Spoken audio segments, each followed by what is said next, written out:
안녕하십니까, 박영환 목사입니다. 오늘도 지난주에 이어서 올강론 마지막 장인 재림론을 말씀드리기로 하겠습니다. 재림에 대해서는 우리가 잘 읽는 바와 같이 예수님께서 2000년 전에 오시겠다고 약속하셨고, 그러므로 인해서 2000년 동안 모든 기독 성도들은 주님이 오기를 학수고대했던 내용이기도 합니다. 물론 기독교뿐 아니라 모든 종교에서는 성인이 출현해서 이 좀 사회의 불안과 공포의 이 사회를 이제 좀 평화의 세계로 그리고 좀 아름다운 세계로 찾아 세우겠다 하는 세상 구원론을 펼치는 것이 모든 종교의 하나의 이상이기도 합니다. 예를 들어서 불교에서는 미륵이 이 땅에 와서 용화의 세계, 즉 번뇌도 망상도 없는 그런 하나의 세계를 이룰 것을 이렇게 얘기하고 있습니다. 또 유교에서는 이제 좀 진이 이 땅에 와서 대도를 펼치시고, 그리고 좀 평등한 사회, 그리고 자기 부모만이 친이 아니고 자기 자식만이 귀한 것이 아니라 모두가 귀한 그러한 인간으로서의 어울려 사는 하나의 세계를 구현하고자 하고 있다는 것을 알 수가 있습니다.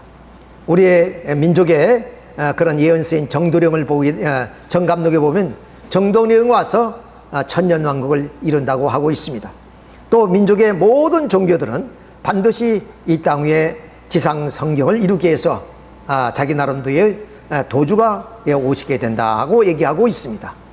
물론 이제 기독교에서는 말씀드린 것처럼 재림 주님이 오셔서 이 땅에 하나님 나라를 이룩하게 되는 것입니다. 자, 그러면 오늘 이 땅에 불교 모든 조의 종교들이 부르짖고 있는 이런 성현들이 각각 와서 그리고 그런 이상향을 이루게 될 것인가 하는 얘기입니다. 만약 이렇게 된다면 이 사회는 오히려 더 복잡하고 더 분열 양상이 되어질 겁니다. 따라서 한 분이 오시는데 그분을 각 종교마다 명사가 다를 뿐인 겁니다. 따라서 우리는 이제 재림주님을 약속을 통해서 바라보게 할 때 이 땅에 미륵이다, 진이다, 정도령이다 하는 그런 모든 분들은 결국에 재림주님이란 한 분을 지칭한 말이다, 이렇게 우리가 볼 수가 있게 되어 있습니다. 그래서 이 땅 위에 재림주님이 오셔서 이 불교가 지향하는 용화의 세계, 그리고 유교가 지향하는 대동세계, 천년왕국을 이루고 모든 종교가 바라는 지상 성경인 하나님 나라를 이 땅 위에 이루시게 되는 것이다 하는 것을 우리가 여기서 알 수가 있습니다. 그런데 그 재림주님은 참 언제 오느냐, 또 어떻게 오시느냐, 어디로 오시느냐는 그것이 우리에게 하나의 과제가 아닐 수가 없습니다. 그래서 마태복음 16장 27절에 인자가 아버지 영광으로 그 천사들과 함께 오리니 그때 각 사람이 행한 대로 갚으리라 그랬습니다.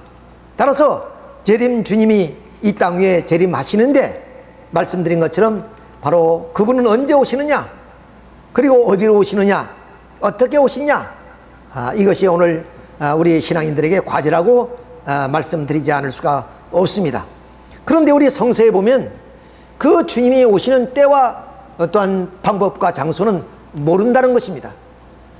성서를 보면 마태복음 24장 36절에 그러나 그날과 그때는 아무도 모르나니 하늘의 천사들도 아들도 그리고 모르고 오직 아버지만 아시니라 그랬습니다. 그러니까 우리가 그 주님이 오시는 것을 안다는 것은 결국 무리라는 얘기가 되겠습니다. 또 우리가 데살로니가전서 5장 1절을 보면 주의 날이 밤에 도둑같이 이룰 줄 너희 자신이 자세히 알기 때문에, 그러니까 밤도둑이 몰래 오듯이 이렇게 주님도 밤처럼 그렇게 몰래 오신다는 겁니다. 또 내가 도둑같이 이르러니 어느 때 내가 이르를지 내가 알지 못하리라. 계시록의 말씀도 이런 곡으로 할 때 결국 주님이 오시는 것을 우리가 안다는 것은 결국에 참 말씀의 성서의 말씀을 본다면 결코 알 수 없다는 얘기입니다. 모른다는 것이죠. 재림하신 날이 뜻밖의 덕과 같이 임하신다 하는 그런 말씀. 이런 내용을 봤을 때 우리가 주님이 언제 오느냐, 어디로 오느냐, 어떻게 오느냐는 그 자체를 안다는 것은 결국 좀 무미한 일이다. 우리는 골방에 들어가서 열심히 기도하는 수밖에 없다. 이렇게 우리가 생각할 수 있습니다. 그런데 성서는 양면성이 있다는 것을 우리가 알아야 됩니다. 그래서 모른다는 내용도 있지만 성서를 자세히 살펴보면 하나님이 선지자에게 반드시 알려주신다는 말씀이 있습니다. 즉 아모스 3장 7절에 하나님의 은밀하신 뜻은 그 선지자를 통해서 알리지 않고서는 행하시는 법이 없다 그랬습니다. 자, 예를 들어서 노아의 심판도 하나님이 일찍이 노아를 통해서 다 세상 사람들에게 알려주었습니다. 소돔과 고모라 성을 또한 심판하실 때도 먼저 천사를 보내서 그런 예고를 했습니다. 이렇게 하나님의 섭리를 보게 되면 하나님은 이렇게 좀 도둑같이 섭리를 하시는 것이 아니라 반드시 어떤 선지자를 통해서 미리 알려주시고 예시해서 그 일을 이루어 나오셨다는 그 섭리적 내용을 통해서도 우리는 알 수가 있습니다. 또 데살로니가전서 5장 4절에 보면 형제들아 너희는 어둠에 있지 아니하며 그 날이 도적같이 너희에게 임하지 못하리라. 너희는 다 빛의 아들이요 낮의 아들이라. 우리가 밤이나 어둠에 속하지 아니하나니 그러므로 우리는 다른 아들과 같이 자지 말고 오직 깨어 근신할지라 그랬습니다. 자, 우리들에게 하시는 말씀은 너희들이 어둠에 있지 않으니까 바로 도적같이 임할 것이 아니고 다 알 수 있다는 말씀입니다. 그러니까 이 말은 이제 모른다는 그런 하나의 이 데살로니가전서 5장 1절의 내용과 그리고 4장의 내용을 우리가 비교해 보면 이때는 어디냐? 도적같이 임한다는 것은 어디냐? 바로 우리가 깨어나지 못했을 때 도적같이 오지만은 깨어서 있으면 도적같이 임하지 못한다는 겁니다.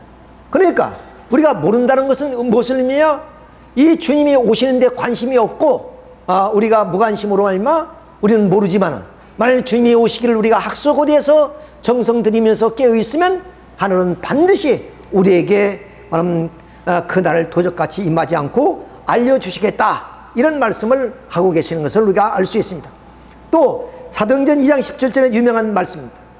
말세는 내가 내 영으로 너희 육체에 부어주니 너희 자녀들은 예언을 할 것이요 너희 젊은이로 환상을 보고 너희 늙은이들은 꿈을 꾸리라 했습니다. 이렇게 하나님은 몽시와 환상과 꿈을 통해서 우리에게 주님이 오시는 것을 가르쳐 주시겠다는 것을 봤을 때 우리가 깨만 있으면 우리는 알 수 있다. 그러나 깨지 않고 잠에 취해 있으면 바로 도적까지 밤에 도적이 오듯이 그렇게 올 수밖에 없을 것이다. 그러니 우리는 이 주님을 오시는 것은 결국 누구의? 우리의 못으로 남아졌다. 우리가 얼마만큼 정성 들이고 주님을 기다리느냐, 깨어서 열심히 기도하느냐에 따라서 주님을 맞이할 수 있다는 것을 오늘 이 성서는 그렇게 말씀하고 있다. 그래서 빛 가운데 있는 사람에게는 결코 도적까지 임할 수 없다. 도적같이 임할 수 있는 것은 어둠 가운데 있을 때 바로 좀 도적같이 임하게 된다는 말씀을 하고 계십니다.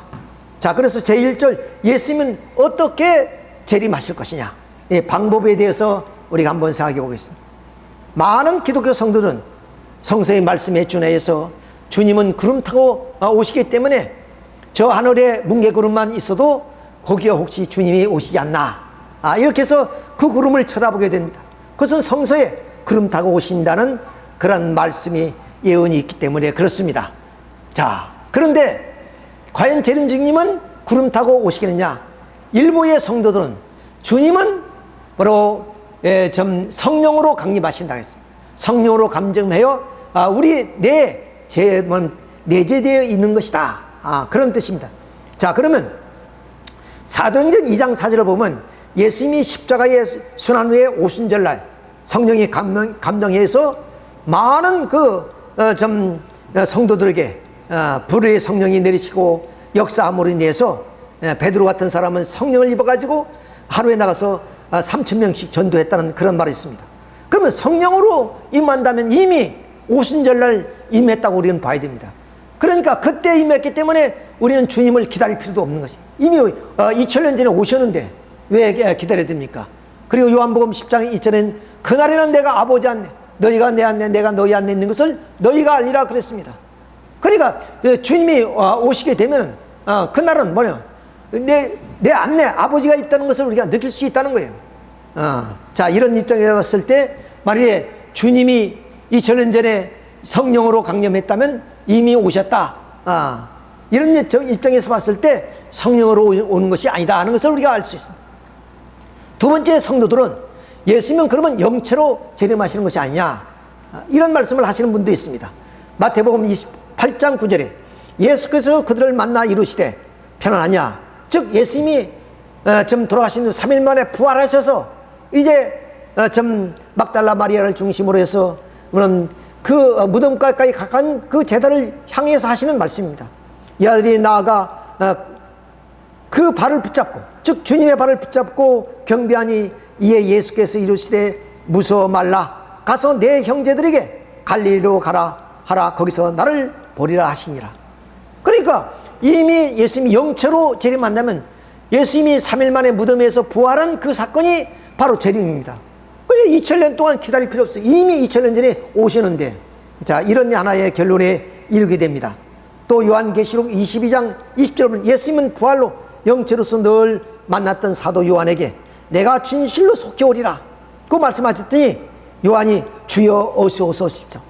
그러니까 요한한테는 지금 내가 영체로 요한과 같이 지금 만나고 있는데 요한에게 하는 말이 그럽니다. 내가 빨리 오겠다, 되도록 빨리 오겠다, 그런 말씀하시니까 요한은 주여 어서 오시옵소서. 이런 대화를 통해서 봤을 때도 주님은 영체로 오는 것이 아니고 말하면 초림 때처럼 영육 아울러 이 땅에 오시는 것이 재림이다, 이렇게 우리가 생각해 볼 수가 있는 겁니다. 자, 그러면 또 이제 구름 타고 온다는 그런 하나의 내용입니다. 아까 말하면 성령으로 오신다, 영체로 오신다, 그럼 세 번째 구름 타고 오신다, 이렇게 보입니다. 오실 때, 자, 마태복음 24장 30절 이하를 보면 그때 인자의 징조가 하늘에서 보이겠고 그때 땅의 모든 족속들이 통곡하며 그들이 인자가 구름을 타고 능력과 큰 영광으로 오는 것을 보리라. 저가 큰 나팔 소리와 함께 천사들을 보내리니 저희가 그 택하신 자들을 하늘의 이 끝에서 저 끝까지 사방에서 모이라 그랬습니다. 그러니까 주님이 구름 타는 오실 때 그말로 예비된 자들이 그 주님의 큰 능력과 영광으로 오시는 것을 다 보게 될 것이다 그 말이에요. 또 계시록 1장 7절에 볼지어다 구름 타고 오리라, 각인의 눈이 그를 보겠고 그를 찐 자도 볼 터이요 땅에 있는 모든 족속이 그로 인해서 애곡하리니 그러하리라 그랬습니다. 자, 그러니까 구름 타고 오시는 것 모든 사람이 볼 거고 2000년 전에 예수님을 창으로 찔러 죽인 그 죽인 사람들도 볼 수 있다 그랬습니다. 이렇게 확연하게 성서는 주님은 구름 타고 오실 것이다, 이렇게 예언하고 있는 부분도 있다는 것입니다. 자, 그러면 과연 우리는 이 성서를 어떻게 우리가 좀 봐야 될 것이냐. 말씀드린 것처럼 성령으로 임한다, 또는 영체로 임한다, 그 다음 육체로 오시되 구름 타고 오신다, 이런 하나의 성서 내용을 중심해서 우리가 한번 좀 살펴보도록 하겠습니다. 자, 하나님의 섭리는 바로 좀 비유와 상징, 이렇게 모든 사람들이 자유롭게 심령과 지능의 정도에 따라서 하나님의 그런 뜻에 대한 것을 깨닫게 하기 위해서 하나님의 중요한 내용들을 이렇게 비유와 상징으로 좀 표현하고 있습니다. 자, 그렇기 때문에 이 성서의 중요한 부분이 비유와 상징으로 되어 있다 보니까 해석하는 자들에게 의해서 상이한 그런 관점을 가지게 됩니다.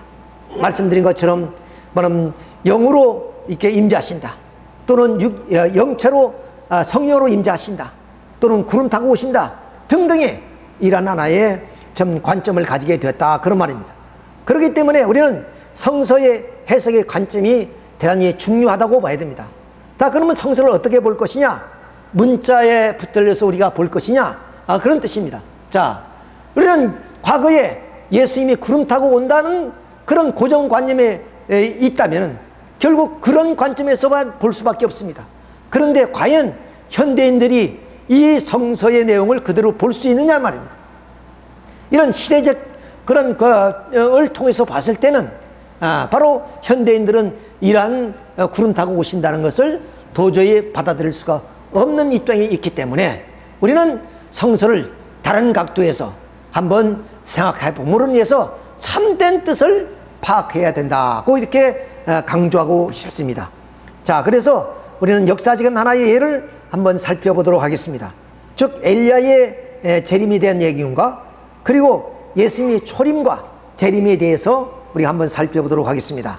자, 엘리야는 900년 전 사람인데, 엘리야는 바로 남북조 시대 남조의 그러한 선지자로서 북조에 가서 활동하다가 좀 불수리를 타고 승천했다고 합니다. 그분이. 자, 그러니까 이 말라기 선지자는 바로 크고 두려운 날이 임하기 전에 엘리야가 올 것이다 하고 이렇게 얘기를 합니다. 즉 이제 변화산상에서 예수님을 중심하고 예수님, 요한, 야곱, 베드로가 기도할 때 바로 이 900년에 죽었던 엘리야, 그리고 1600년에 죽었던 모세가 이렇게 예수님과 함께 있는 것을 보게 됩니다. 그래서 이렇게 변화되는 산을 변화산상이라 그럽니다. 자, 그럼 분명히 엘리야는 불순을 타고 성서에도 하늘로 올라갔다 했으니 하늘에 계십니다. 즉 영계에 계시다는 얘기죠.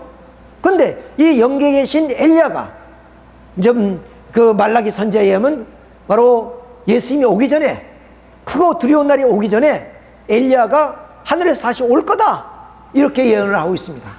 그러니까 당시에 유대인들은 그리스도 메시아가 오기 전에 엘리야가 먼저 올 것이라고 합니다. 어떻게 구름 타고 올 것이다 그렇게 믿고 있었습니다. 그런데 엘리야가 왔다는 소식도 없이 예수님이 이 땅 위에 메시아로 선포되어집니다. 그래서 많은 그런 이스라엘 민족들은 만일 너희 선생이 메시아라면 먼저 오리란 엘리야는 누구냐고 그렇게 반문을 하게 됩니다. 이때 그 사역을 몰랐던 제자들은 예수님께 와서 묻습니다. 어째 유대인들이 엘리야가 먼저 와야 된다고 묻습니까? 그 말이 옳도다. 엘리야가 왔을 때 너희들이 임의로 됐다 그랬습니다. 그 엘리야를 예수님은 세례요한이라 그랬습니다. 그러니까 영계에 있는 엘리야가 온 것이 아니라 엘리야의 그 사명을 가지고 세례요한이 이 땅에 오게 됐다 그 말입니다.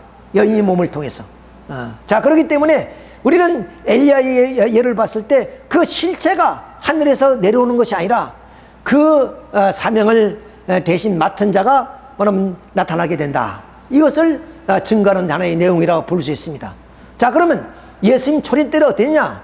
다니엘서 7장 14절에 보면 좀 인자 같은 이가 구름을 타고 오고 그랬습니다. 이 다니엘이라는 것은 바로 구약 성경이거든요. 자, 그러니까 결국 예수님이 그때 초림이죠. 자, 좀 그리스도 메시아가 이 땅에 올 때 유대인들은 이 다니엘서를 읽었다면은 그 주님은 구름 타고 오는 거구나 이렇게 느꼈을 것이란 말입니다. 그런데 사실상 우리는 예수님은 구름 타고 오신 것이 아니라 좀 베들레헴에서 좀 마구간에서 태어나신 것을 우리가 다 알고 있습니다. 자, 이런 것을 봤을 때도, 그리고 그 주님이 결국 이제 좀 갈릴리 바다에서 그럼 이렇게 승천했다는 성서의 내용이 있습니다. 갈릴리 사람들아 너희가 어찌 하늘을 쳐다보느냐? 즉 주님이 승천하는 것을 봤어요. 그러니까 그 주님이 다시 어떻게 하냐? 바로 이 땅 위에 구름 타고 다시 오실 것이다 하는 성서의 말씀처럼 바로 이렇게 구름 타고 올 것이라고 오늘 기독성들이 믿고 있다는 얘기예요. 자, 물론 이 갈릴리에서 예수님이 구름 타고 승천하는 것은 영안이 열린 사람 영적으로 본 내용이지 실제로 그런 일은 아닌 것이다. 그런 것처럼 다시 오실 때도 구름 타고 이런 좀 엘리야의 내용이라든가 초림의 내용을 봤을 때 구름 타고 오시는 것이 아니라 바로 이사야 예언처럼 그리고 계시록의 말씀처럼 이 땅 위에 그런 예수님이 다하지 못한 사명을 좀 이룩하기 위해서 바로 두 번째 주님이 이 땅에 오시게 된다. 그런데 여인의 몸을 통해서 오시게 된다. 초림 때 마리아의 몸을 통해서 태어나듯이 주님도 여인의 몸을 통해서 태어나게 된다 하는 것을 우리가 여기서 알 수 있습니다. 그러면 왜 그럼 성서는 구름 타고 온다고 그렇게 그러면 말씀하신 이유가 뭐냐? 우리는 구름, 그러면 뭐 하늘과 땅을 우리가 대조해 볼 수 있는데, 하늘은 높고 거룩하고 참되고 선한 것을 의미한다면 바로 땅이란 건 낮고 천하고 거짓되고 악한 것을 의미한다. 그러니까 주님이 하늘에서 구름 타고 온다는 말은 바로 높고 거룩하고 참된 그 성도들 무리 앞에, 구름이란 건 무리를 의미하는 거니까, 깨끗한 것을 의미하는 거니까, 그러니까 그 깨끗하고 성스럽고 거룩한 성도들이 무리 가운데 주님이 오시게 된다는 말이지, 실치 구름 타고 오신다는 뜻이 아니란 말이에요. 자, 이렇게 우리는 구름 타고 온다는 내용을 지금까지는 어떤 관점에서 했습니까? 바로 비유와 상징이라고 생각하지 않고 문자대로 그것을 해석하다 보니까 현대인들이 해석할 수 없은, 이해할 수 없는 그런 하나의 내용으로 우리가 주님을 올 것이라고 기대해왔다고. 그런데 우리가 이런 관점을 달리해서 보니까 결국 주님이 오는 내용을 이렇게 좀 올바르게 파악할 수 있다 하는 사실을 우리가 여기서 발견할 수가 있는 것입니다. 자, 그러면 아까 좀 초림 예수님이 하늘로 올라가실 때 갈릴리 사람들아 너희가 어찌해서 하늘을 쳐다보느냐, 이렇게 책망합니다. 그러니까 그 주님이 갈릴리바에서 구름 타고 승천했다는 얘기예요. 예, 그 얘기인데 그 얘기를 여기서 해석해 보자 하는 겁니다. 여기 갈릴리 사람들아 어찌하여 하늘을 쳐다보느냐, 이 내용은 무슨 의미를 갖고 있느냐? 바로 어찌하여, 책망을 의미합니다. 책망. 자, 그 하늘을 쳐다보지 마라, 그런 뜻이에요. 그런 뜻이에요. 그럼 이 말은 무슨 말이냐면 너희 가운데 올라가신 그 주님은 본 그대로 오신다, 그 말이에요. 그러니까 하늘을 쳐다보지 말라.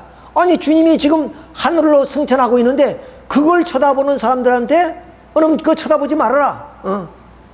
그러면 예수님은 너희들이 본 대로 온다. 지금 올라가는데 그걸 보았으니까 그대로 올 거 아니냐, 이렇게 생각하기 쉽지만은 여기에 본 대로라는 뜻이 우리가 다르다는 것을 우리가 이해를 해야 됩니다. 자, 본 대로라는 것은 뭐냐? 지금까지 주님이 이 땅에 탄생하셔서 십자가에 돌아가실 때까지 이러한 삶을 살아오신 분이다.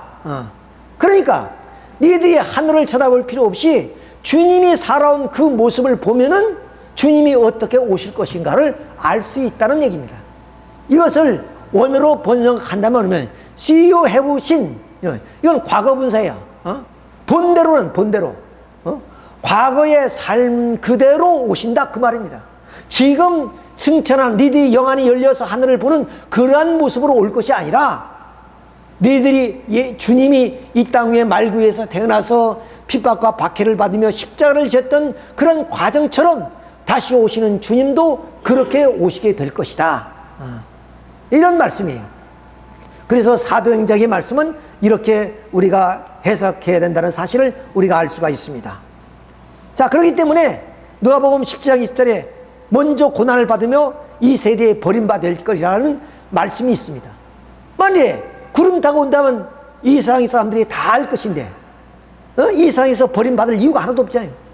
예수님도 마가권에서 태어났기 때문에 출발할 때부터 유대민족한테 버림을 받았단 말이에요. 그리고 누가복음 18절에 인자가 올 때 너희들이 믿음을 보겠느냐, 또 노아 때 된 것 같이 인자 때도 고라이라. 노아 때 아무리 심판이 가까웠다 할지라도 누구도 그를 믿지 않은 것처럼 오늘 주님이 오시면 내가 메시아라고 하지만 그를 믿지 않을 사람들이 많다는 것을 의미하는 말입니다. 또 마태복음 7장 20절에 주여 주여 우리가 주의 이름으로 선지한 노릇하고, 이런 말씀하니까 이 불법을 행하는 자들아, 이렇게 주님을 열심히 믿은 사람들한테 뭐라냐? 불법을 행하는 자들아 그랬습니다. 그럼 왜 그들은 불법 했느냐? 요것을 믿지 않고 하늘만 쳐다봤다, 그 말입니다. 하늘만 쳐다봤으니까 하나님 뜻과 상반된 믿음을 가지고 있었기 때문에 주님이 오셔도 온 줄도 모르고 주님을 영접할 수 없기 때문에 그들은 하나님을 잘 믿었다 하지만 하나님 주님 앞에는 아무런 상관없는 그런 존재가 되어버린다, 그런 내용입니다. 자, 그럼 왜 주님이 구름 타고 오는 것이 아니라 초림 때처럼 여인이 몸을 통해서 육신을 쓰고 오는 원리적인 근거가 뭐냐는 겁니다. 자, 아담도 어떻게 해요? 그럼 이렇게 영체와 육신으로 창조하셨습니다. 자, 이렇게 창조된 그 아담과 해와는 어떻게 해요? 서로 뭐냐면 사랑을 통해서 이 땅 위에 뭐냐면 참된 가정을 이루어서 인류의 조상이 되어야 되는데 그들이 선악과를 따먹고 타락해 버렸습니다. 그래서 후 아담으로 예수를 보낸 겁니다. 그러니까 이 뭐냐면 첫 아담이 영육으로 타락했고 그래서 결국 하나님의 뜻을 이루지 못했기 때문에 영육으로 타락한 아담 대신 후 아담으로 예수님도 육신을 쓰고 이 땅에 오셨단 말이에요. 그래서 예수님도 이렇게 아담이 이루지 못한, 타락으로 이루지 못한 하나님의 창조의 그런 이상을 육신을 쓰고 이루려 했는데 결국 유대민족의 불신으로 예수님은 결국 영적으로만 뜻을 이루고 가셨기 때문에 다시 이 땅에 오시는 이유가 뭡니까? 영육가울로 이 땅에 구원 섭리를 하기 위해서 육신을 쓰고 이 땅에 오실 수밖에 없다는 입장에서 봤을 때 바로 예수님은 여인의 몸을 통해서 육신을 쓰고 오신다는 결론에 이르게 되는 것입니다. 그래서 이렇게 와서 결국 뭐냐면 이제 좀 주님의 뜻을 이루기 때문에 육신은 이렇게 육신을 쓰시고 지상으로 탄생하시게 된다. 그러니까 뭐냐면 성령으로 오시는 것도 아니고 그리고 영처로 오시는 것도 아니고 구름 타고 오시는 것도 아니라 지상의 초림 때처럼 여인의 몸을 통해서 이 땅에 오시기 때문에 많은 사람들은 그것을 몰라서 결국 핍박하고 박해하기 때문에 바로 사도행전에 그런 책망은 뭐야? 어찌하여 하늘을 쳐다보느냐? 뭐냐면 주님은 오신 그대로 마옥관에서 태어나서 십자가를 치실 때까지 고난의 길을 걸은 것처럼 다시 오시는 주님도 육신을 쓰고 오기 때문에 사람들이 몰라서 그를 핍박하게 된다 하는 것으로 봤을 때 주님은 육신 탄생을 오시게 된다는 것을 여기가 우리가 확실히 알 수 있는 내용이 되겠습니다. 자 그러면 예수님이 재림은 지상 탄생으로 이루어지시는데 자 누가복음 10장 24절을 보면 반대 얘기를 합니다. 자 오늘 기독성들은 주님은 공중에서 재림할 것으로 믿고 있단 말이에요. 이 성서를 우리가 해석해야 됩니다. 그런데 누가복음 17장 24절의 말씀 많은 고난을 받으며 이 세대에 버림받아 될 수 있는 것은 뭐냐? 만약 공중으로 재림하신다면은 더구나 오늘 미디어가 발달해서 어느 오지에서도 주님이 오시는 장면을 볼 수가 있습니다. 그런데도 불구하고 고난을 받을 이유가 없는데 고난을 받는다는 것은 뭐냐? 바로 육신을 지시고 지상에서 탄생하시기 때문에 초림 때처럼 누구나 알 수 있는 것이 아니라 아까 서론의 말씀처럼 깨어있는 사람들에게는 아무튼 주님을 오심을 알 수 있지만 그리고 밤같이 어두운 무리들에게는 바로 이렇게 지상으로 탄생하기 때문에 오히려 그들이 주님을 핍박하게 되는 것이다. 이렇게 우리가 설명할 수가 있는 것입니다. 또 누가복음 18장 맞에 인자가 올 때 세상에 믿음을 오겠냐? 말씀드린 것처럼 이렇게 공중 재림한다면 누가 안 믿을 사람이 어디 있겠습니까? 그런데 주님이 오실 때 믿음을 볼 수가 없다는 거예요. 믿음을 볼 수 없다. 또 우리가 누가복음 17장 22절은 인자의 날 하루를 보고자 하되 보지 못하리라. 말씀드린 것처럼 주님이 오셔서 공중으로 재림한다면 어떻게 됩니까? 좀 미래가 발달해서 생중계가 이루어지고 그러면 아무리 바쁜 사람도 그걸 못 볼 사람이 어디 있습니까? 또 그것이 세계적인 뉴스이기 때문에 매일같이 뉴스가 나오는데 주님이 오셨다는 것을 볼 사람이 어디 있겠습니까? 자, 이런 것을 봤을 때 주님은 지상으로 탄생하기 때문에 초림 때처럼 알지 못해서 결국 핍박하고 박해하게 된다는 것을 설명하고 있습니다. 또 누가복음 17장 24절에 번개가 하늘 아래 이편에서 번뜩하여 하늘 아래 저편까지 뭐냐면 비침같이 인자도 자기 나라에 그러하리라 그랬습니다. 그러니까 결국에 전 번개불이 이 동쪽에서 서쪽으로 번쩍해요. 전 비치듯이 그야말로 교통과 통신기관이 발달을 위해서 주님이 소식은 그냥 하루아침에 전 세계에 다 퍼지게 되는 것이다. 이렇게 우리가 누가복음 17장의 말씀을 해석해 볼 수가 있습니다. 따라서 주님은 지상으로 재림하시기 때문에 그때는 어떠냐? 번개불이 하늘 아래 이편에서 저편으로 번뜩하듯이 그렇게 교통과 통신관이 발달로 인해서 번개불처럼 그렇게 빠르게 동서간에 왕래가 이루어질 수 있다는 것을 이렇게 예시해 주는 성서의 말씀이라고 우리가 볼 수가 있습니다. 자, 그럼 누가복음 20장 노아 때 된 것 같이 인자 때도 그래. 육신을 쓰고 오기 때문에 아무리 뭐냐면 말세가 때가 됐다 할지라도 그들은 믿지 않게 된다는 것을 의미합니다. 자, 이렇게 해서 지상 탄생을 말씀하고 계시고, 그 다음 누가복음 17장 33절에 무릇 자기 목숨을 보존하고 있는 자는 잃을 것이요 잃은 자는 살리라. 즉 그럼 지상으로 탄생하시기 때문에 그분이 뭐냐면 이단으로 몰리게 되고, 그 이단으로 몰리는 주님을 믿고 따르기 위해서는 목숨을 걸 수도 있다는 겁니다. 그래야 그 목숨을 거는 사람은 결국에 승리해서 그런 승리가 될 것이고, 그런 비겁하게 주님을 탄생을 부정하는 사람들은 결국 영생을 얻지 못하게 될 것이다 하는 말씀도 역시 지상 탄생을 의미하는 것이라고 우리가 볼 수가 있습니다. 따라서 지상으로 탄생하기 때문에 결국 그 주님은 이단으로 여기지고, 그래서 많은 핍박을 얻게 된다는 사실을 우리는 또한 알 수 있습니다. 마태복음 7장 22절에 주여 주여 우리가 선지자 노릇하고 귀신을 쫓으며 이런 권능을 행하는데, 뭐냐면 주님께서 하시는 말씀이 불법을 행하는 자들아 다 내게서 떠나가라 그랬습니다. 이것은 말씀드린 것처럼 지상으로 탄생하시기 때문에 모든 사람들이 다 불신하게 된다는 것이요. 그래서 아무리 잘 믿는 사람들도 결국에 오신 주님을 핍박함으로 인해서 주님으로부터 배척을 당할 것이다 하는 말씀을 지금 하고 계십니다. 또 계시록 12장 5절에 보면 여자가 아들을 낳으니 이는 장차 절장으로 만국을 다스릴 남자라 그 아이를 하나님 옆과 그 보좌 앞으로 올라가더라 그랬습니다. 그러니까 구름 타고 오는 것이 아니라 초림 때처럼 여인의 몸을 통해서 재림주님은 오시게 된다 하는 것을 우리가 이런 성서의 하는 비유와 상징들을 우리가 통해서 봤더라도 이렇게 우리가 알 수 있다는 것을 알 수가 있습니다. 자, 그렇기 때문에 다시 오시는 그 주님은 말씀을 가지고 이 땅에 오셔서 마침 철장으로 질그릇을 부듯이 모두 말씀으로 심판하시게 되는 것이다 하는 것을 우리가 여기서 알 수 있습니다. 그 말씀은 야고보서 3장에 혀는 곧 불이다 말씀 것처럼 그 불로 심판이 아니라 말씀으로 심판하게 되시다는 것을 또한 더불어서 여기서 말씀을 드릴 수 있는 내용입니다. 자, 그래서 예수님은 지상 탄생이 확실하다는 것을 우리가 믿음으로 삼으시기를 바라겠습니다. 자, 그러면 구름 타고 오신다는 그 성구 의미는 무엇이냐? 다시 한번 우리는 구름 타고 오신다는 성구를 한번 이어보게 되면 그때 인자의 징조가 하늘에서 보이겠고 그때 땅의 모든 족속들이 통곡하며 그들이 인자가 구름을 타고 능력과 큰 영으로 오는 것을 보리라. 저기가 큰 나팔 소리와 함께 천사들을 보내리라. 저희가 그 택하신 자들을 하늘이 이 끝에서 저 끝까지 사방에서 모으리라 그랬습니다. 또 계시록 1장 7절에는 볼지어다 구름을 타고 오시니 각인의 눈이 그를 보겠고 그를 찌른 자도 즉 로마 병정도 볼 터이요 땅에 있는 모든 족속들이 그로 인해서 애국하리니 그러하리라. 아멘 했습니다.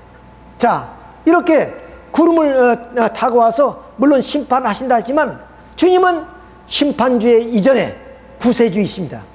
그러니까 주님을 믿기만 하는 모두가 다 구원받는 겁니다. 그런데 어때서 바로 이렇게 모든 족속들이 통곡하고 애곡하게 되느냐 이게 말이에요. 그것은 뭐냐면 지상으로 오기 때문에 그를 몰라서 오신 주님을 핍박하다가 결국에 뭐냐면 그 주님을 핍박으로 말미암아 애곡하고 통곡하게 되는 그런 하나의 경우를 의미하게 되는 것이다 하는 것을 알 수 있습니다. 자, 이렇게 해서 그 주님은 구름 타고 온다는 그것은 결국에 어떤 의미를 가지고 있느냐? 구름이란 것은 결국 물이 증발해서 뭐냐면 되어진 것이 구름입니다. 그러니까 물은 더러운 것도 있고 그렇게 깨끗한 것도 있지만 증발하면 깨끗한 흰 구름이 되는 것이죠. 자, 그리고 구름은 어떤 무리를 의미하기도 합니다. 구름대 같은 군중 이렇게 하죠. 이런 의미를 가진 것이 구름입니다. 그러니까 구름은 물이 더럽든 어떻든 간에 증발되어서 바로 깨끗한 그런 하나의 수증기가 되어서 구름이 되었고 또 그것은 하나의 무리를 의미하기도 하고 이런 의미가 구름이라는 뜻입니다. 자, 그러면 물은 우리가 계시록 17장 5절에 보면 음녀가 앉은 물이라 그랬습니다. 그러니까 타락한 세계를 의미한다. 그러니 물이 증발되어 구름이 됐다는 말은 타락한 세계에서 성화되어서 뭐는 주님을 믿는 거룩한 성도들이 구름처럼 그렇게 성스럽고 거룩한 구름의 무리처럼 무리들이 있는 곳에 주님이 오신다는 뜻이다 그 말이에요. 그냥 구름 타고 뭐냐면 오늘 이게 어떻게 뭐냐면 물리적으로 이것이 가능하겠냐 말이에요. 아무리 예수님이 뭔 권능과 능력을 가지고 오신 분이 할지라도 저 높은 하늘에서 뭐냐면 구름 타고 그렇게 올 수 있는 그런 인간은 아닙니다. 주님도 이 땅에 계실 때 어땠습니까? 초림 때 배고프면 식사하시고 피곤하면 주무시고 또 화장실도 가시고 우리인과 다른 바 없는 그런 육체를 가졌던 분이십니다. 그런 육체를 가지신 분이 아까 육신으로 오는 건 틀림없거든요. 근데 구름 타고 이렇게 오실 수 있겠느냐 말이에요. 자, 그래서 우리는 구름을 해석해 보니까 결국에 이 타락한 세계에서 성별된 그 성도들, 그 성도들이 무리 가운데 주님이 오시게 된다. 그러니까 성서에도 뭐는 좀 깨어나서 열심히 기도하라 그랬습니다. 그런 깨어나서 열심히 기도하는 그 무들에게 주님이 오시고 주님이 소식이 전해진다는 것을 우리는 알 수 있습니다. 예수님 제자들이 묻습니다. 예수님에게 주님이 어디로 오십니까? 이렇게 물더니 죽음 있는 곳에 독수리가 온다 그랬습니다. 그러니까 사탄은 죄악이 있는 곳에 오는 것이지만 주님은 바로 이 또의 구세주 메시아로 오시기 때문에 바로 이렇게 거룩한 성도들, 뭐냐면 신앙이 살아있고 신앙이 뭐냐면 생명력이 넘쳐있는 그러한 곳으로 오시게 된다는 뜻입니다. 그러니까 독실한 성도들이 있는 그 무리 가운데 주님이 오시겠다 그 말이죠. 그러니까 구름 단도 온다는 말은 바로 이렇게 독실한 성도들이 주님의 오기를 기다리면서 열심히 기도하고 준비하는 사람 앞에 주님은 오시게 된다. 그런 말이지 결국 실제로 구름 타고 오신다는 뜻이 아니라는 것을 우리가 여기서 확인해 볼 수가 있습니다. 따라서 주님은 구름 타고 오시는 것이 아니라 준비된 성도들 통해서 오신다는 뜻을 우리가 여기서 우리가 바르게 이해를 해야 되겠습니다.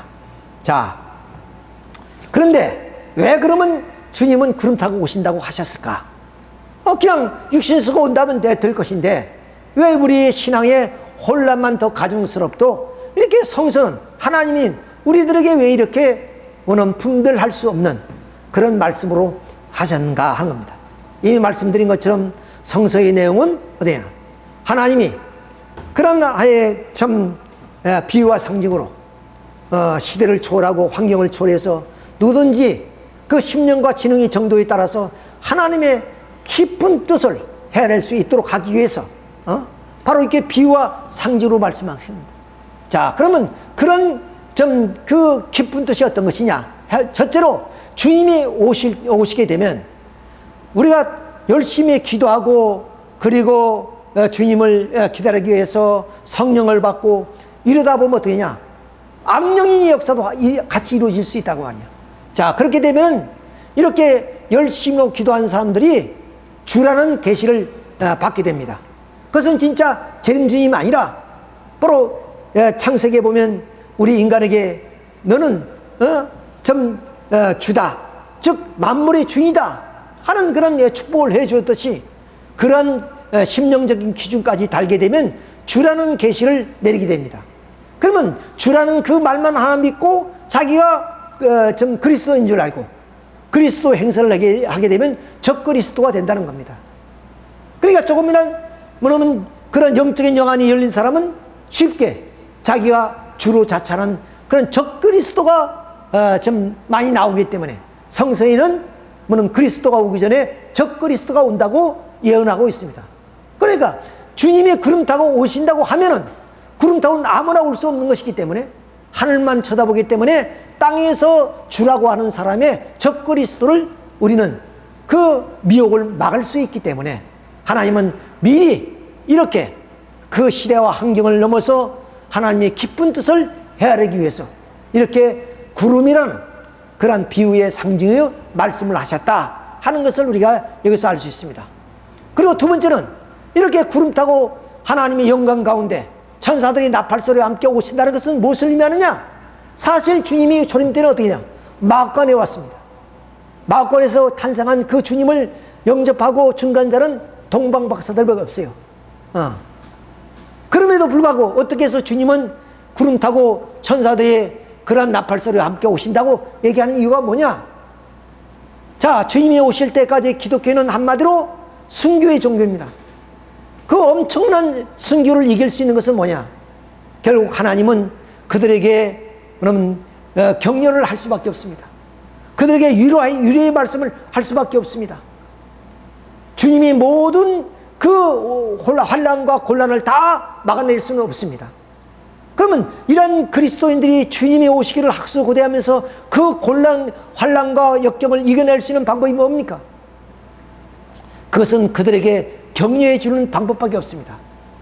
그래서 곧 오심하고 얘기한 겁니다. 그리고 구름 타고 온다는 그런 권위, 그렇게 와서 모든 너희 원수들을 갚아주겠다는 그런 말씀으로서 그 성도들을 바로 격려해 주시고, 이렇게 하기 위해 이런 하나의 참 내용이 있기 때문에 구름이란 말씀을 내신 것이다. 자, 요한 마태복음 10장 20절 이스라엘 동네를 다 다니셔서 못 오겠다 그랬어요. 이스라엘 동네를 다니기 전에 다 오겠다. 금방 오겠다. 그러니까 그 핍박과 박해를 주님이 곧 오시기 때문에 조금만 참으면 우리는 주님을 영접할 수 있다는 그러한 하나의 믿음을 가질 수 있었다고 말입니다. 이스라엘 동네를 다 다니지 못해서 내가 오시겠다 그랬습니다. 여기 있는 사람 가운데 내가 왕권을 가지고 올 사람을 오는 것을 볼 때도 있다 그랬습니다. 그러니까 주님은 이 땅 위에 심판주로서 왕권을 가지고 와서 우리를 핍박하는 사람들을 다 심판해 주실 것이다. 그러한 하나의 주님의 그런 권능과 그리고 권위와 능력을 믿고 핍박과 박해를 이길 수 있는 그런 신앙을 이어나갔던 것입니다. 그 말일에 이 시대에 내가 2000년 후에나 오겠다, 이랬다면 과연 로마의 박해를 이어나갈 수 있었겠느냐? 2000년 동안 기독교 신들이 순교로서 이 신앙을 지켜나올 수 있겠느냐 하는 겁니다. 이런 것을 봤을 때 바로 좀 주님이 구름 타고 오신다는 것은 이런 깊은 뜻을 가지고 있습니다. 이것을 문자적으로 해석하니까 결국 구름 타고 오는 것으로만 해석되었다 그 말입니다. 우리는 이런 것을 통해서 이제 주님이 구름 타고 오는 것이 아니라 육신 쓰고 오신다는 것을 확실히 알 수가 있습니다. 그럼 두 번째, 제2절 예수님은 언제 재림하실 것이냐? 이제 때를 우리가 확인해 보도록 하겠습니다. 자, 주님이 오실 때 아까 성서 말씀이지만 인자가 아버지의 영광으로 그 천사들과 함께 오리니 그때 각 사람이 행한 대로 갚으리라. 그러니까 그 제자들에게 당신의 죽음이 가까웠던 것을 아시고 내가 이제 죽을 것인데 내가 곧 올 것이다. 다시 오겠다고 재림을 약속하십니다. 근데 그 때가 언제냐? 곧 오겠다는 거예요. 여기에 서 있는 사람 가운데, 이 무리 가운데 너희들이 살아있을 때 올 나를 볼 자도 있다 그랬습니다. 그러니까 물론 여기서 죽을 사람도 있지만 이 사람들이 살아생전에 주님이 다시 오시겠다, 그러니까 곧 또 오실 것이다, 이런 하나의 희망을 제자들은 가졌던 것입니다. 또 내가 진실로 너에게 이르니 이스라엘 동네를 다 다니지 못해 내가 오리. 이스라엘 동네가 얼마나 돼요? 이스라엘 나라 전체 합쳐도 우리나라의 강원도만한 땅인데 그 동네라면 말할 것도 없지요. 그렇게 빨리 오신다는 거예요. 그렇게 빨리 그러니까 걱정하지 말아라. 그런 하나의 뜻입니다. 그리고 요한복음 21장 20에는 예수께서 이르시되 내가 올 때까지 그를 머물게 할지라도 내게 무슨 상관이야? 요한에 대한 것을 베드로가 질문할 때 하시는 말씀. 그냥 요한 생전에 주님이 오실 것이로구나, 이런 생각을 갖게 되는 거예요. 자, 어떻든 간에 자, 또 우리가 마태복음 24장 32절은 주님이 오시는 그 때를 주님은 또 이렇게 설명합니다. 무화과 나무의 비유를 배우라. 그 가지가 연하여 지고 잎사귀를 내면 여름이 가까운 줄 아나니 이와 같이 너희도 이 모든 일을 보거든 인자가 가까이 곧 문 앞에 이룬 줄을 알라 그랬습니다. 그러니까 이 세 구절은 뭐냐면 친히 곧 오겠다는 말씀으로 직설적으로 표현을 했습니다. 근데 마태복음 24장 32절은 바로 이렇게 비유의 말씀을 하십니다. 무화과의 비유를 이제 들어서 말씀을 하시는 거예요. 그런데 이 위에 세 개는 우리가 알다시피 주님이 이렇게 말씀하셨지만은 지금까지 2000년 지금까지가 아니고 2000년 동안 오시지 않았습니다. 그러니까 아까 말씀드렸지, 이것은 그 제자들을 위로의 말씀이고 격려의 말씀이고 그리고 그들에게 용기를 잃지 않도록 하시는 말씀이에요. 만약에 이런 말씀 하지 않고 주님이 이제 가면 언제 올지 모르겠다, 이런 말씀이 있더라면 말씀드린 것처럼 그 엄청난 핍박을 이길 수 있으며 또 2000년 동안 주님이 올 것을 기다릴 수가 있었겠느냐고 말입니다. 2000년이라는 시간이 어떤 시간입니까? 우리가 상상할 수 없는 시간입니다. 우리 일생을 뒤돌아보면 100년도 안 되는데 그 100년의 세월도 뒤돌아보면 까마득한 옛날처럼 지나가는데 2000년이라는 시간이 어떤 시간입니까?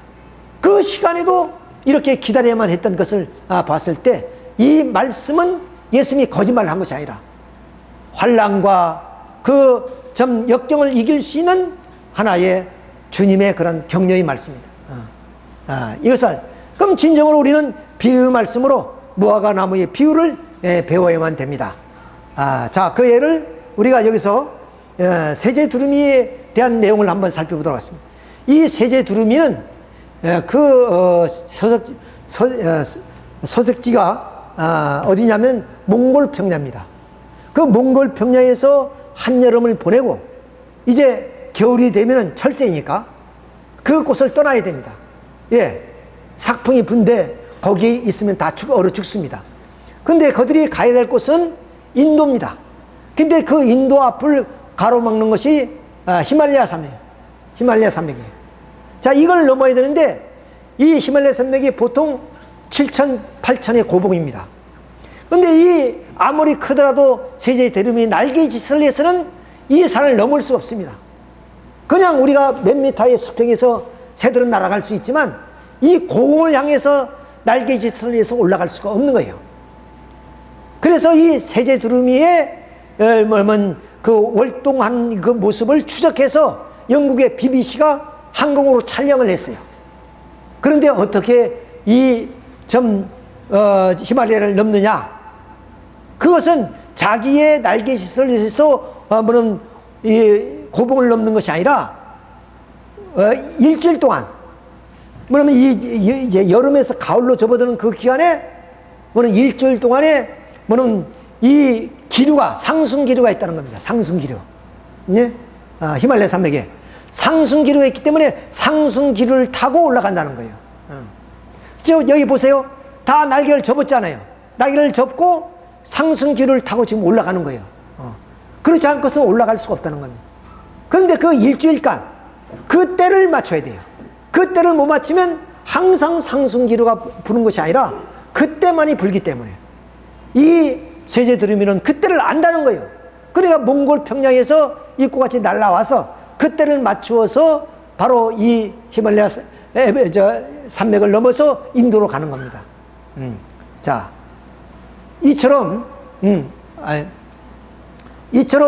우리가 섭리를 하는데도 반드시 하나님은 때와 장소를 통해서 그리고 하나님이 중심 민족을 통해서 하나님은 그 뜻을 이루어 나가시게 된다. 그래서 오늘 이 때에 대해서 말씀을 드리기 위해서 우선 하나님이 섭리를 중심한 중심 민족을 어떻게 세우시는가 하는 것을 우리가 여기서 알아보도록 하겠습니다. 하나님의 구원 섭리의 목적은 이 땅 위에 메시아를 위한 기대를 세워서 메시아를 보내는 것이 하나님의 섭리의 목적이에요. 아무리 하나님이 장구한 역사와 그리고 많은 선지자를 보냈다 할지라도 메시아가 이 땅에 오지 않으면 그 섭리는 계속 연장돼 나갈 수밖에 없습니다. 자, 그래서 이 메시아를 위한 기대를 세우는데 하나님께서는 반드시 그 뜻을 이루게 하기 위해서는 하나님의 섭리를 하십니다. 뜻을 이루기 위해서 뜻을 세우신다고 하나님. 그리고 그 뜻을 하나님 홀로 세우는 것이 아니라 반드시 중심 인물이나 중심 민족을 통해서 이렇게 뜻을 이루어 나온다는 것은 이미 우리가 원리를 통해서 잘 아는 사실입니다.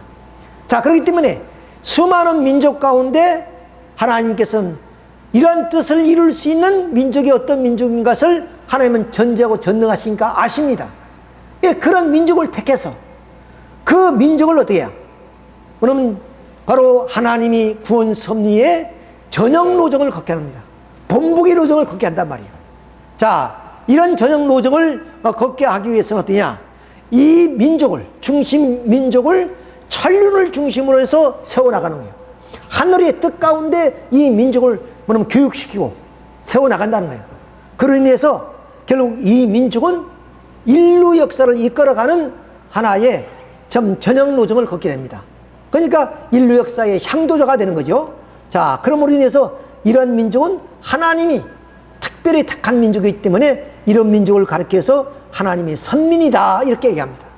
그러니까 결국 하나님의 선민은 이런 선민이 살아온 역사를 통해서 바로 하나님의 섭리를 우리가 바라볼 수가 있다는 겁니다. 자, 그럼 그 선민의 역사, 이걸 우리는 중심 역사라 그러는데 그 중심 역사의 사료들을 살펴보면 안 돼요. 그럼 먼저 그 중심 민족이 어떤 민족이냐? 하나님의 복귀 섭리 시대의 중심 민족으로는 바로 이스라엘 민족이라는 거예요. 그것은 이미 하나님이 아브라함을 부르실 때 큰 민족을 이룰 것을 약속했습니다. 그리고 이스라엘 민족이 광야로 나올 때 신명기를 통해서 말씀하십니다. 너는 여호와 내 하나님이 섭리이라.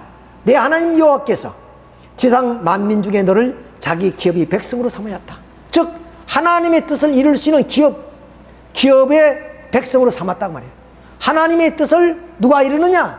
이스라엘 민족을 세워서 그를 통해서 이루고자 하셨다. 하나님은 너희로 내 백성을 삼고 나는 너희 하나님이 되리니 나는 애굽 사람이 무거운 짐 밑에서 너희를 빼어내어 너희 하나님 여호와인 줄 너희가 알지라. 그럼 너의 무거운 애굽 사람이 무거운 짐 밑에서 이끌어낸 이유가 뭐냐?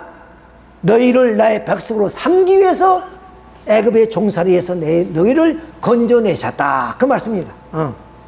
자, 이렇게 신명기나 출애굽기나 이런 내용으로 봤을 때 결국 복귀 섭리 시대에 하나님의 섭리의 중심적 민족은 어디냐? 이스라엘 민족이다 하는 것을 우리가 여기서 알 수가 있습니다. 자, 그럼 이스라엘 민족의 그런 역사, 사료를 우리가 보게 되면 하나님이 어떤 섭리 노정을 통해서 이 땅에 메시아를 보내게 되느냐 하는 것을 알 수 있습니다. 그 민족사를 우리가 알아야 되는데 그 민족사는 구약에 바로 다 들어있단 말이에요. 구약을 분류해보면 율법서, 역사서, 시문서, 예언서. 근데 여기서 특별히 역사서를 보게 되면 하나님이 메시아를 보내기 위해서 메시아를 위한 기대를 어떻게 세워나온다는 것을 자세히 기록되어 있습니다. 그걸 우리가 지금 살펴보자는 거예요. 자, 그래서 이 이스라엘 민족의 역사를 지금부터 살펴보게 되면 어떠냐? 자, 첫째, 복귀 섭리 시대는 어떠냐면 이스라엘 민족의 조상 아브라함에서부터 예수님까지를 말하면 이 복귀 섭리 시대라 그럽니다. 그 복귀 섭리 시대에 이스라엘 민족의 조상이 아브라함이고 그 아브라함이 상징 언제 실패했기 때문에 대해서 이스라엘 민족이 야곱 때부터 12자식과 70가족이 애굽에 들어가서 바로 애굽 고역살이를 합니다. 이때 그들을 이끌어 나온 사람이 누구냐면 모세입니다. 모세를 통해서 이스라엘 민족을 이끌고 나오면서 하나님은 이 민족에 약속하지요. 너희로 내 백성을 삼고 나는 너희 하나님이 될 것이다는 말하면 약속을 하십니다. 그렇죠? 그래서 당신의 뭐냐면 섭리의 중심 민족으로 세우셨단 말이에요.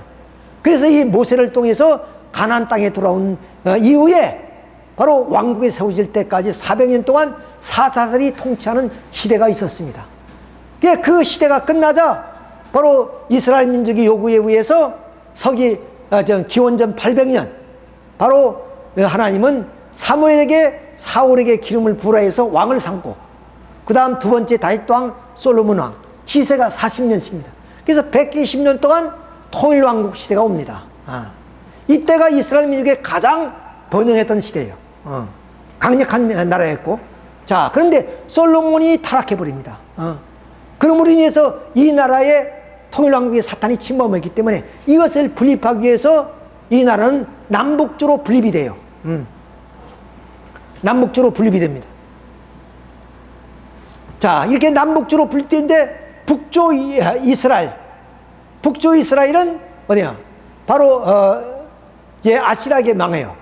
남조 유대가 남는데 남조 유대는 유다 지파를 중심으로 해서 이루어지는데 10지파인 북조 이스라엘은 북쪽으로 가서 사마리아를 수도로 세웠지만은 결국 260년 만에 아시라게 망합니다. 그게 없어져 버려요. 선민권이 상실돼.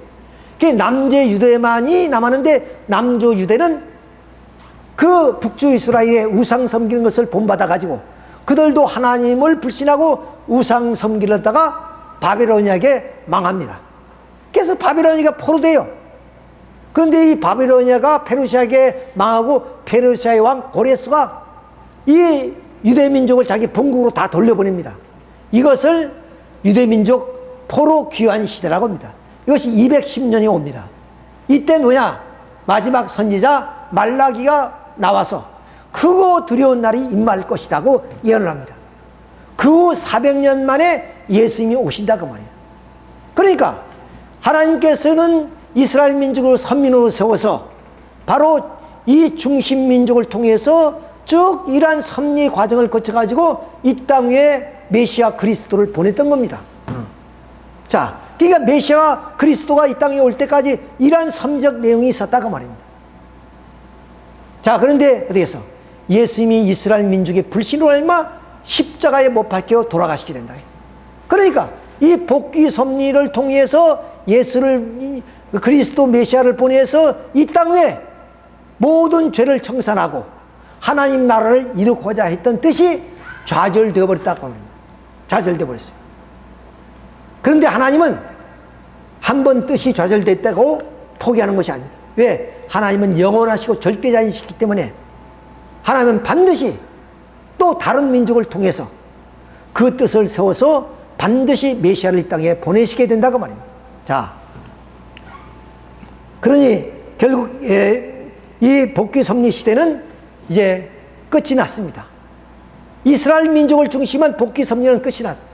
말씀드린 것처럼 하나님은 영원하고 절대자인 분이시기 때문에 비록 이스라엘 민족이 믿음의 실패로 말미암아 이 뜻은 이루지 못했지만 하나님의 뜻은 그대로 남아있단 말이에요.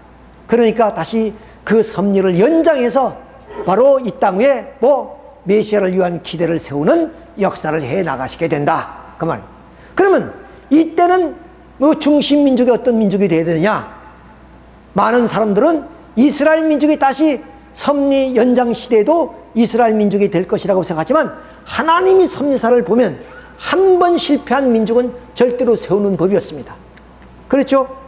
그럼 노아도 실패하니까 노아를 세우지 않고 아브라함을 세웁니다. 아브라함도 실패하니까 누구입니까? 대신 이삭을 세웠고 야곱을 통해서 내려옵니다. 모세가 실패하니까 여호수아 갈렙을 통해서 이루어 나옵니다. 이렇게 실패한 인물을 하나님은 다시는 쓰지 않습니다. 그러니까 실패한 이스라엘 민족을 다시 쓸 리가 없습니다. 그래서 마태복음 21장에 포도원의 얘기가 있고 로마서 11장 11절에 보면은 바로 저희들이 넘어짐으로 인해서 그 축복의 열매 맺는 백성으로 넘어간다 그랬습니다. 이스라엘에서 난 이가 다 이스라엘이 아니라 그랬습니다. 그러니까 하나님은 이스라엘 민족 외에 다른 중심을 세우게 된다. 그것이 바로 제일 이스라엘이라는 기독교입니다. 기독교입니다. 그래서 예수님이 부활한 이후에 성령의 역사 위에서 유대인들이 아니라 이제 예수님을 새롭게 믿는 그 성도를 중심한 기독교가 발생하게 됩니다. 그 기독교가 로마로 들어와서 박해를 이기고 이 땅 위에 재림의 섭리를 이루어 나오게 된 이유가 여기에 있단 말이죠.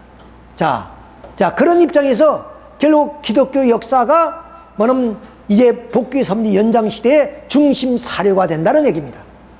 그것은 뭐냐면 복음서, 사도행전, 사도서한, 요한계시록이지만 사도행전은 예수님 돌아가시고 나서 예수님을 중심한 내용 그것이 기록되어 있습니다. 사도들이 그런 남아있을 때 그 행적만 기록했지 기독교 2000년 역사가 기록되지 않았어요. 근데 이 기독교는 유럽으로 들어가서 서구를 발판으로 해서 이렇게 하나님이 전형 노정을 걸었기 때문에 서구 역사가 기독교 역사가 되어버린 겁니다. 그러니까 서구 역사를 우리가 서양사를 우리가 배우게 되면 즉 보게 되면 하나님이 구원 섭리 연장 시대에 어떻게 믿음의 메시아를 위한 기대를 세워 나왔는가 하는 것을 우리가 살펴볼 수 있단 말입니다. 그래서 그것을 우리가 한번 살펴보도록 하는 겁니다. 자, 그래서 이게 실패했으니까 하나님의 섭리는 어떻습니까? 동시성을 이루어요. 비록 범위나 정도의 차이는 있지만 지나간 그 어떤 시대와 어떤 시대 같이 다음에도 똑같은 그런 시대가 열린다는 겁니다. 그래서 역사는 나선상을 돌고 있다고 그렇습니다. 그러니까 물론 하나님의 섭리가 이렇게 흘러왔는데 또다시 이와 같은 섭리가 반복된다는 거예요. 반복된다. 다른 민족을 통해서.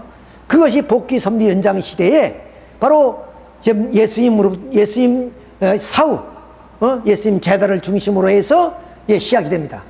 그래서 아브라함이 상징은 이제 실패했기 때문에 아브라함의 지금 후손인 12자식과 70가족이 애굽에 가서 고역살이 하듯이 예수님을 산제물로 드리는데 실패하니까 예수님 12제와 70문도가 바로 로마로 돌아가서 400년간 박해를 당합니다. 여기에 400년 만에 모세가 나와서 이스라엘 민족을 잃고 가나안 땅에 왔듯이 결국 로마 박해 시대에는 이 땅을 떠나는 것이 아니라 이 땅에서 결국 콘스탄틴 대제가 기독교를 공인함으로 말미암아 여기서 이제는 기독교는 박해에서 해방이 되고 교구장들이 다니는 교구장제 기독교 시대가 400년 오게 됩니다. 이 시대가 사사시대의 동시성으로 나타난 거 아니에요? 그 다음 사사시대가 끝나서 이스라엘민이 바로 기원전 800년에 사울 다윗 솔로몬 왕을 세웠듯이 결국에 기원 후 800년 바로 찰스 루이 헨리를 통해서 기독교 왕국이 여기에 세워지니 이것이 통일왕국을 실체적 동시성으로 탕감복귀하는 것이다. 자, 이스라엘 민족이 솔로몬이 타락으로 남북조로 분립되듯이 여기에도 결국 이 손자 때 와서 이 나라가 동서왕조로 분립이 됩니다. 그리고 이게 400년이 지나죠. 남북조 분립시대 400년 동안에 물론 북조 이스라엘 멸망하고 남조 이스라엘은 바벨론에 포로되듯이 결국 이 동서왕조 분립시대에 십자군 전쟁을 통해서 교황들이 실권이 이제 추락되는 바람에 결국 교황들은 남불 아비뇽으로 결국 그 국왕의 지배하에 놓이게 된 교황 포로 시대 210년이 실체적 동시성으로 탕감복귀하는 시대다. 자, 말라기가 나와서 메시아 강림 준비를 했듯이 이 땅에 마틴 루터가 나와서 결국 신교를 중심으로 해서 메시아 재강림을 기다리게 됐다고 말이에요. 그러니까 이러한 동시성으로 비교해 봤을 때 바로 예수님이 이 복귀 섭리의 시대를 통해서 오시듯이 재림 주님은 복귀 섭리 연장 시대를 통해서 이 동시성을 통해서 재림 주님이 이 땅에 오시게 된다 하는 결론에 이르게 된다. 자, 그러면 이제 그 연대를 한번 추산해 보겠습니다. 이 복귀 섭리 시대 예수님이 오실 때까지 기간이 얼마나 걸리느냐? 바로 그것을 우리가 말씀드리기 전에 이 말라기 어떤 루터의 뭐냐면 그 개혁 이후 400년 만에 어디에요? 뭐냐면 주님이 오신다는 거 아닙니까? 자, 그러니까 어디서 여기서 결국에 이 전체를 따지면은 1917년이에요. 1917년. 1917년, 이거 따지면 1917년이 된단 말이에요. 이게 1917년에서 바로 요 2000년이니까, 이것이 전체 합치면 얼마 되냐? 1930년 되네. 요 연대가. 이 연대는 똑같은 거니까, 결국에 이제 말라기 선지자하고 400년 만에 예수가 왔잖아요? 그럼 말라기 왔던 선지자가 루터니까, 루터 요 400년 만에 재림주가 오신다는 그 전제를 보게 되면, 루터가 1517년에 종교개혁을 했으니까 400년이 되면 1917년입니다. 그럼 이때부터 재림기가 시작된다. 주님이 오시게 된다는 거예요. 그런데 이 전체의 기간은 어디냐? 1930년입니다. 그러니까 1917년에서 1930년 사이에 주님이 오신다는 소식이 아참 이쪽 하늘에서 번개가 번쩍하면 저 하늘까지 번지듯이 지금 매스미디어가 발달하니까 금방 세상에 복음의 말씀이 전파된단 말이에요. 자, 그런데 예수님이 오자마자 메시아 선포한 것이 아니라 30년 준비 기간이 있었습니다. 그러니까 재림 주님도 오셔서 30년 동안 준비 기간이 있어야 되니 그것이 1960년이다. 그러니까 1960년이면 적어도 메시아가 이 땅에 왔다는 선포가 이루어진다. 그러니까 지금까지 지금으로부터 70년, 그러니까 40년, 60년이 60년. 60년 전에 주님이 오셨다는 선포가 이루어졌다. 이렇게. 주님이 오셨다는 얘기가 되겠죠? 자, 이렇게 해서 주님은 1917년에서 1930년, 그때가 재림기라는 것을 우리가 알 수 있고, 또 그 주님이 이 땅에 오셨다는 소식은 적어도 1960년대에 말하면 선포가 되어지기 때문에 지금으로부터 바로 60년 전에 주님이 오셔서 뜻을 이루게 됐다 하는 것을 우리가 여기서 알 수가 있습니다. 자, 이렇게 해서 그 주님은 이렇게 동시성시대를 비교해 보니까 결국 초림 예수님이나 재림 예수님은 초림 예수님의 그런 연대를 중심해서 재림 주님이 1960년에 이 땅 위에 재림 선포가 이루어지게 된다는 것을 우리가 알 수 있습니다. 자, 이것은 그대로 누가 주목시식으로 맞춘 것이 아니라 하나님 섭리사를 통해서 이렇게 내다보니까 결국 이런 결론이 나고 있다니까 결국 이 모든 하나님의 섭리는 하나님의 공식적인 그런 섭리의 내용이다. 하나님의 기분에 따라서 또 때에 따라서 그렇게 되어진 것이 아니라 하나님이 메시아를 보내기 위해서 이런 공식적인 섭리의 프로그램이 있었다 하는 것을 우리가 여기서 알 수 있는 것입니다.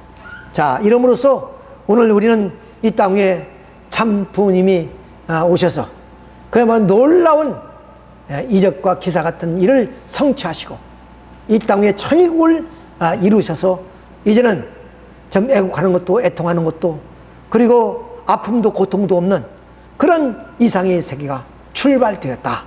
그 과정을 지금 이루는 그런 시대이다. 그러니까 재림짐이 언제 오느냐, 어떻게 오느냐, 어디로 오느냐 그것을 따질 그런 시대는 이미 다 지나가 버렸다. 이 땅 위에 이제는 주님이 이루시는 천국의 백성으로서의 살아가는 몸만 우리에게 남아졌다 하는 그런 말씀이고, 그 주님은 이러한 곳에서 오셨다. 즉 초림 예수님께서 말구에 태어나듯이 재림 주님도 바로 이러한 곳에서 주님께서 오셨다 하는 것을 우리가 여기서 이제 초림 때와 비교해 보면서 오늘 재림 주님이 언제 오시느냐는 것 같이 말씀드렸습니다. 다음 주에는 어디로 오시느냐 장소에 대한 말씀을 함으로 인해서 재림론을 마치고, 또한 우리 원리 말씀인 전편 7장 그리고 후편 6장에 대한 말씀 전부를 마치게 되겠습니다. 여러분 수고 많이 하셨습니다. 감사합니다.